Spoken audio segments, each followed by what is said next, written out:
Okay, good morning. This is a brief lesson on basic circuit analysis, sort of part of my Corrosion 101 YouTube series.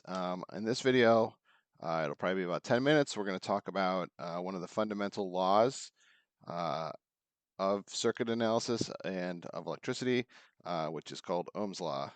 Ohm's Law. You may have learned this in high school or junior high or at some point along the way. And the fundamental equation is V equals I R. And so let's talk about what each of these things are. V is voltage. You may be familiar with voltage. This is, voltage has a much more specific definition involving force, which I'll talk about in a future video. But just know voltage is, essentially a measure of force. We have I, which is current. Current is measured in amps. I'll usually annotate just A or I. Voltage is V. And then R is resistance.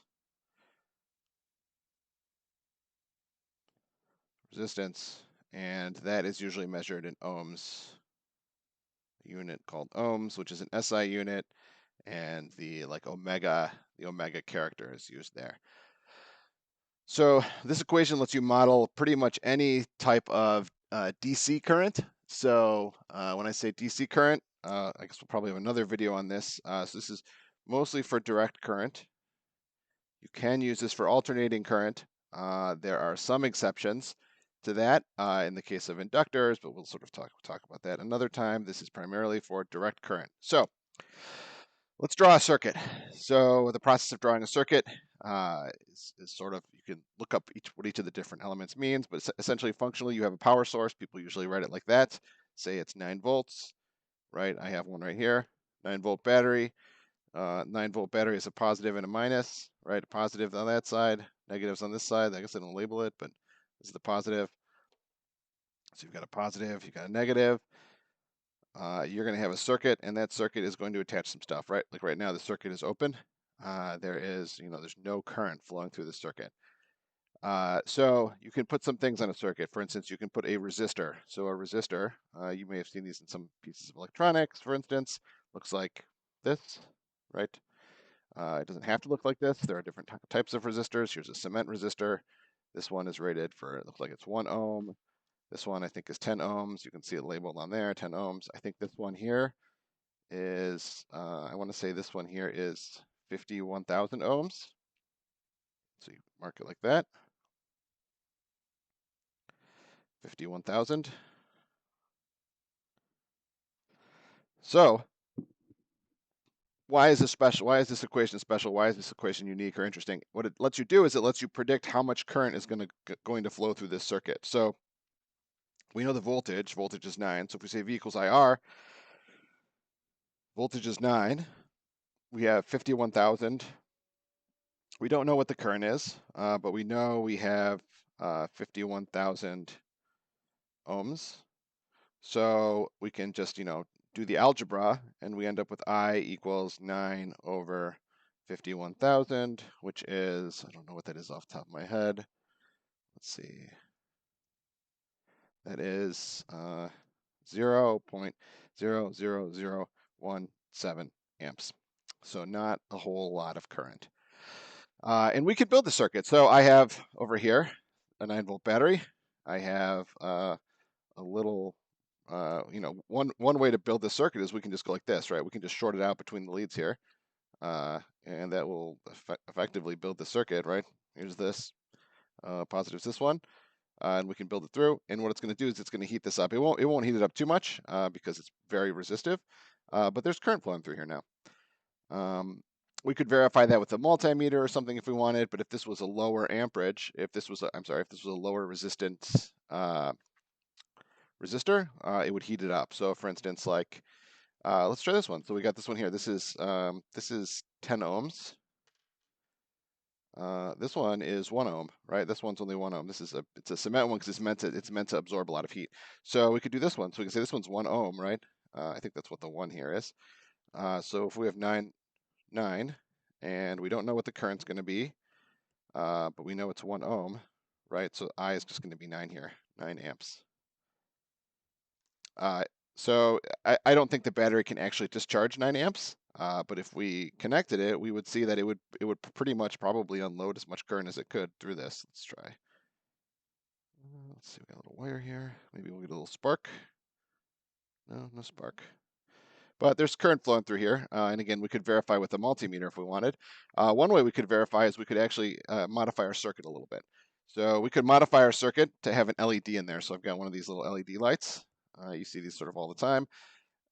So you've got 9 volts, right? So we're going to make a new circuit, but we're going to go through the resistor.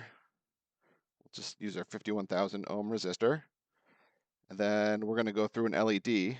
An LED is a diode, which I'll talk about in a different one.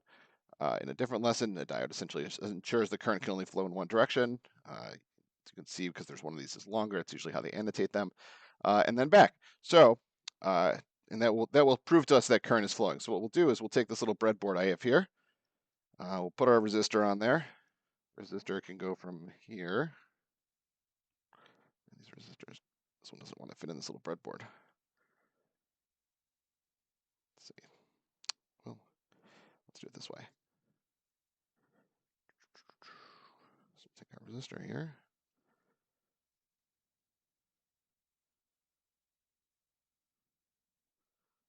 Trying to get this slid into here. There we go. Okay, so we've got our resistor.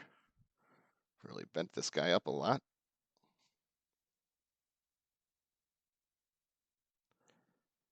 Okay. There's our resistor. You can see I really did a number on it, jamming it in there. So now what we can do is we can go from the resistor to the diode. And the way the circuits on these breadboards are organized is each one of these is sort of a lengthwise circuit. And then we can go from here up to, let's see here, up to this, and we should see that it lights up. It does not light up probably because this is not jammed in all the way. So hold on a second. Assuming I don't damage this. So what we could do is we could just short it right now, right? We could just short this battery right to the LED and it would burn it out. The LED can't handle that much current. A 9-volt battery could easily burn out one of these LEDs. So does not want to fit in here. Let's try a different one. Let's try this one. Let's try a 1 ohm resistor here. So this one can go in here. Let's give ourselves a little bit of room here. So let's see, get this on the board. This one can go here. And this does not want to fit in this breadboard. There we go. We got I'm sorry, this is a 10 ohm resistor. So we got a 10 ohm resistor on here. And then what we will do is we will go from here across. And then we will attach our leads here and our lead here. And if we touch this side to the positive, we should see that it lights up. And there we go. We got a little bit of light. Oh, and I think what we just did is we just blew out the LED. I saw it flash for a brief second, and I think we just blew it out. And let's see why. Why did we blow it out?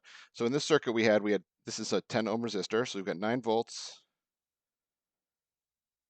going through 10 ohm resistor,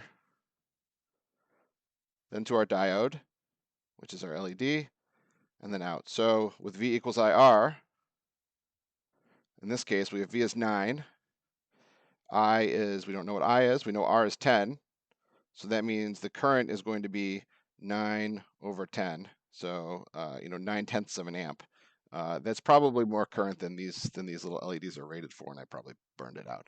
But they're literally a dime a dozen, so it's not the end of the world. Cool. So this is fundamental equation. Like, you need to know this. This is like, you need to remember this, know this, have it by heart. V equals IR. Almost everything we do in corrosion, when we talk about cathodic protection, or when we talk about AC interference, is going to use some law, some part, some derivation of what's in Ohm's law. So great. So my next lesson will be a derivative of Ohm's law, and it'll be on resistance. Specifically, how do we calculate resistance, resistivity of different materials, right? So we have This one is a cement, some kind of cement resistor. This one here is also some kind of cement resistor.